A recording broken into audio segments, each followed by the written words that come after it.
Here is a workflow that most QA engineers do not know about yet, and once you see it working, you will wonder how you did without it. Take a user story or a requirements document. Paste it into a large language model. Write a structured prompt asking for a comprehensive set of test cases. Review the output, refine it, and export it to your test management tool. The whole process takes minutes instead of hours. And the test cases it generates are not just happy path coverage. A well-prompted language model will give you boundary conditions, negative cases, permission-based scenarios, state-dependent scenarios, and edge cases that are genuinely easy to overlook when you are working from memory under time pressure. This episode is about that workflow in detail. We are going to cover how to structure your prompts to get high-quality test cases, how to handle and validate the output, how to use follow-up questions to go deeper, and how to feed the results back into your existing process.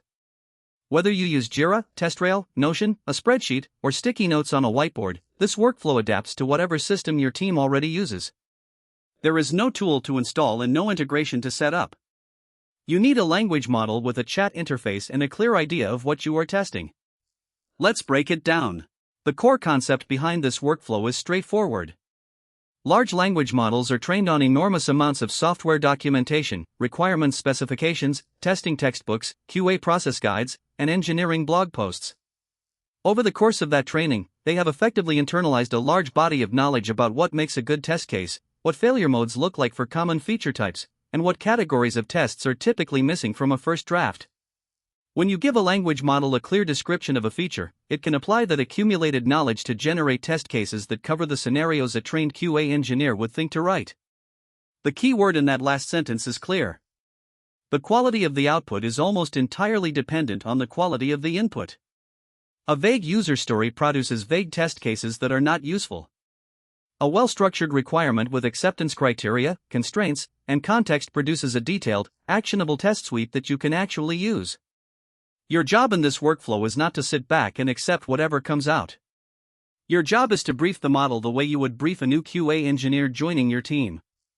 Tell it what the feature does, who uses it, what the business rules are, what the system integration points are, and what edge cases you are already aware of. Then ask it to generate test cases in the format your team uses. The model does the heavy lifting of thinking through the scenarios. You provide the accuracy layer that only someone who actually knows the system can provide. Let's break down what a high-quality prompt for test case generation actually looks like. There are 5 components that consistently produce better output. First is the feature description. 1 to 3 sentences explaining what the feature does in plain language. Not technical jargon, not implementation details. Just what it does from the user's perspective. Second is the acceptance criteria. The specific conditions that must be true for the feature to be considered working. These come directly from your user story or requirements document. If they are vague, note that in the prompt and ask the model to flag any ambiguities it finds. Third is the constraints. Anything that limits or shapes the behavior. Business rules that apply, permission levels and roles, integration dependencies, data format requirements, performance expectations. These are what separate your specific feature from a generic version of the same thing. Fourth is the output format. Tell the model exactly how you want the test cases structured. Test case ID, title, preconditions, steps, expected result. Or whatever format your team uses. If you paste in a template, it will follow it. Fifth is the scope. Tell the model which types of tests you want. Happy path, negative path, boundary values, security considerations, accessibility, performance. Being explicit about scope prevents the model from defaulting to only the obvious scenarios. Each of these components makes the output more accurate. You do not need all 5 every time.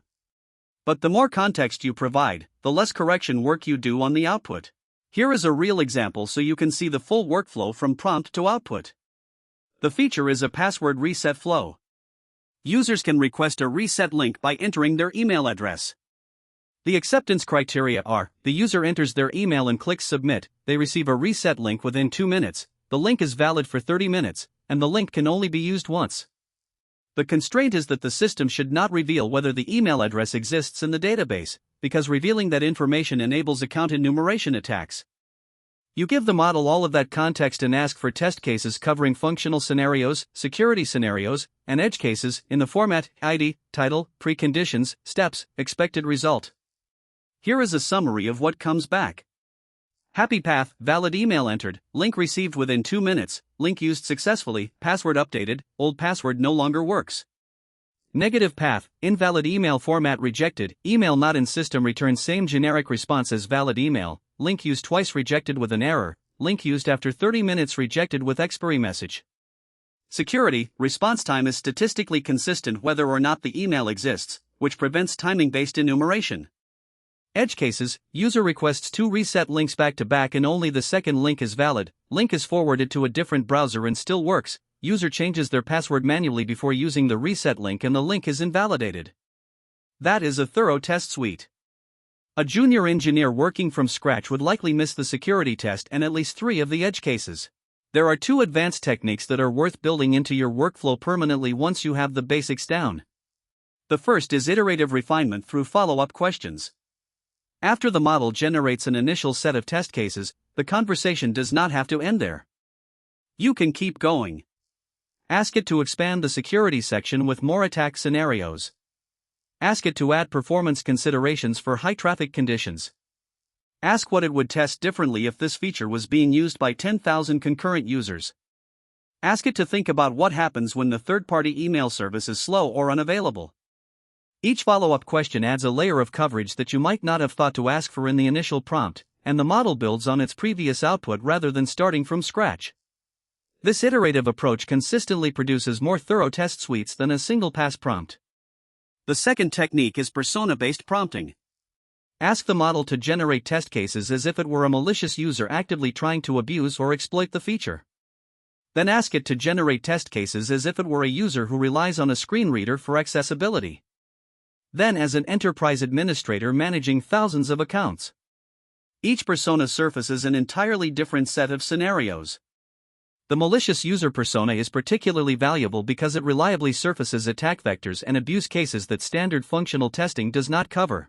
Test case generation from requirements is one of the highest return on investment applications of large language models in a QA workflow. The output is not perfect and it never will be, but it is fast, it covers patterns you might overlook under time pressure, and it gives you a documented and structured starting point that you can refine and own. The core workflow is simple enough to repeat every time you pick up a new story. Write a structured prompt with the feature description, the acceptance criteria, and the key constraints. Specify the format you need. Review the output carefully against your requirements. Use follow-up questions to go deeper on any area that needs more coverage. Export to your test management tool and assign. You are not replacing your judgment with this workflow. You are applying your judgment to review and refinement instead of initial creation, which is significantly more efficient. You catch errors, you add the domain-specific cases the model does not know about, and you end up with a better test suite than you would have produced from scratch in the same amount of time. Next episode, we are going to go deep on the skill that makes all of this work better: prompt engineering for QA. How to write prompts that consistently produce high-quality output, how to handle the cases where the model gets things wrong, and how to build a personal library of reusable prompts that make you faster every time you use them. Subscribe now so you do not miss it.